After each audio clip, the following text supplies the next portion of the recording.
नमस्कार। भारत न्यूज की यह खबर कांग्रेस पार्टी को लेकर है, जिसने संसद भवन परिसर में गांधी जी, अंबेडकर और शिवाजी की प्रतिमाएं स्थानांतरित करने पर विवाद खड़ा कर दिया। दरअसल संसद भवन में इस समय निर्माण कार्य चल रहा है, जिसके चलते परिसर में स्थित महात्मा गांधी, बाबा भीमराव अंबेडकर, छत्रपति शिवाजी, बिरसा मुंडा, महाराणा प्रताप जैसे महापुरुषों की मूर्तियां वहां से हटाकर पीछे खिसका दी गईं, जिसे लेकर कांग्रेस ने प्रधानमंत्री मोदी पर निशाना साधा।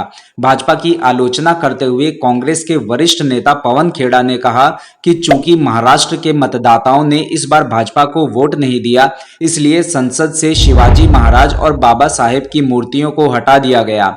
गुजरात में भाजपा इस बार क्लीन स्वीप नहीं कर पाई, इसलिए संसद से महात्मा गांधी की मूर्ति को हटा दिया गया। साहब लोगों की ऐसी बढ़ी कि उन्होंने संसद के परिसर में, जहां हम लोग सब बैठकर संसदीय मर्यादाओं का, संविधान का और लोकतंत्र को बचाने के लिए जहां हम धरने पे बैठते थे, शांतिपूर्ण प्रदर्शन करते थे, लेकिन ये एक अनोखे प्राणी हैं। वो बड़े बुजुर्ग कहते हैं ना, जो कोई व्यक्ति अगर बुराई का प्रतीक बन जाता है तो वो एक अंगारे के माफिक हो जाता है। जलता है तो हाथ जला देता है और बुझता है तो हाथ काले कर जाता है। तो ये बुझते बुझते भी हाथ काले करते जो जा रहे हैं। महात्मा गांधी का स्टैच्यू, आपको तस्वीरें दिख रही हैं, वीर शिरोमणि शिवाजी महाराज, छत्रपति शिवाजी महाराज का स्टैच्यू, बाबा साहब डॉक्टर अंबेडकर का स्टैच्यू, ये तमाम स्टैच्यू वहां से हटा दिए गए। पीड़ा किस बात की है, खींच किस बात की है? पीड़ा इस बात की है कि ये जो one nation one reincarnation, one nation one God जो बनना चाह रहे थे, एक देश एक भगवान खुद जो बनना चाह रहे थे, उन्होंने कहा बीच चुनाव के कि महात्मा गांधी को तो कोई जानता ही नहीं था जब तक पिक्चर नहीं आई। लोगों ने जवाब दिया, 4 जून को करारा जवाब दिया। अब खींच निकालने के लिए उन्होंने महात्मा गांधी का स्टैच्यू वहां से उखाड़ दिया और धकेल दिया कहीं पीछे जाकर।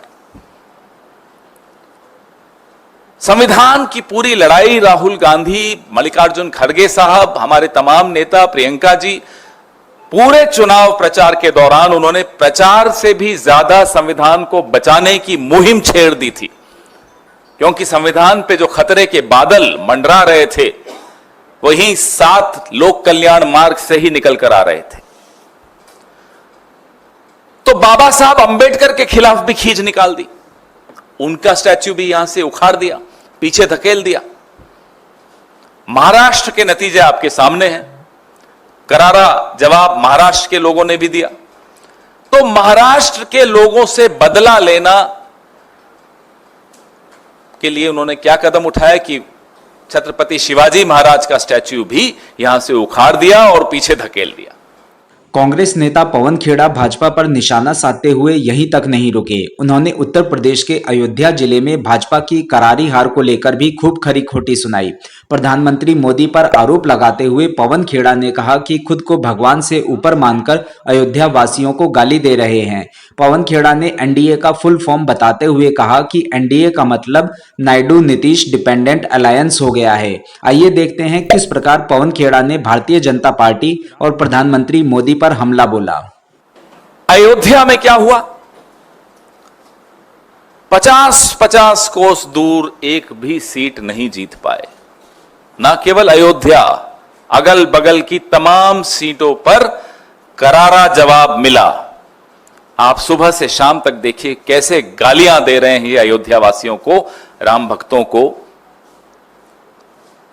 तो ये खींच निकालना, अपने आप को इन तमाम महापुरुषों से ऊपर मान लेना, अपने आप को भगवान से ऊपर मान लेना, अभी भी ऐंठ गई है। तो भी देखिए आप, आज का भाषण थोड़ा बहुत मेरे कानों में भी पड़ा, इतना अटपटा भाषण, खींच इतनी ज्यादा, झेप नहीं मिटा पा रहे। अब वो एनडीए का फुल फॉर्म मालूम है आपको?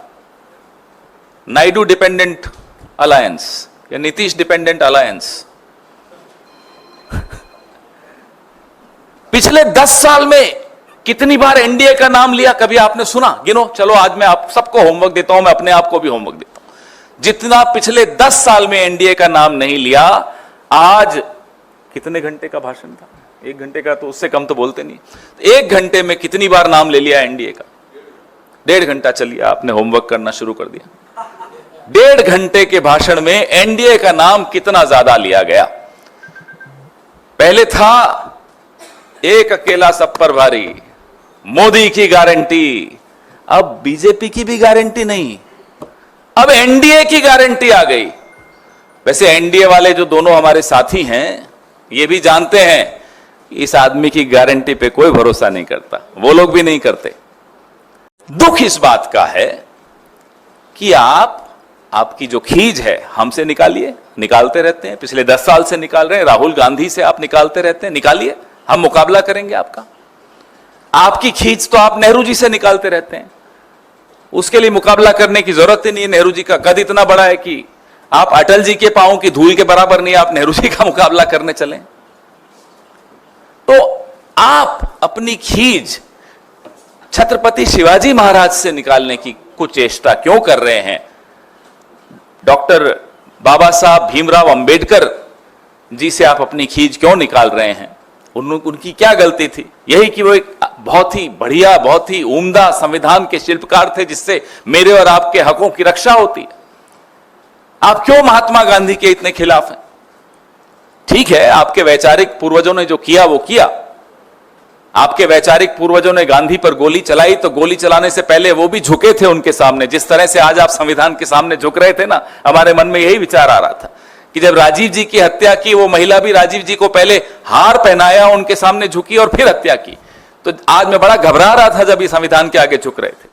कांग्रेस के राष्ट्रीय प्रवक्ता पवन खेड़ा के आरोपों को देखते हुए लगता है कि कांग्रेस भारतीय जनता पार्टी और प्रधानमंत्री मोदी को इतनी आसानी से लोकसभा चुनाव की जीत को पचाने नहीं देना चाहती। जिस प्रकार से कांग्रेस के नेता भारतीय जनता पार्टी पर हमलावर हो रहे हैं, जल्द ही भाजपा और कांग्रेस के बीच फिर से राजनीतिक द्वंद्व शुरू हो जाएगा।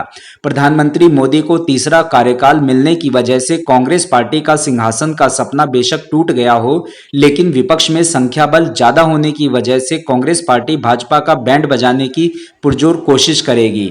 भारत न्यूज की इस खबर में आज के लिए बस इतना ही। देश दुनिया की अन्य खबरों को जानने के लिए देखते रहिए भारत न्यूज।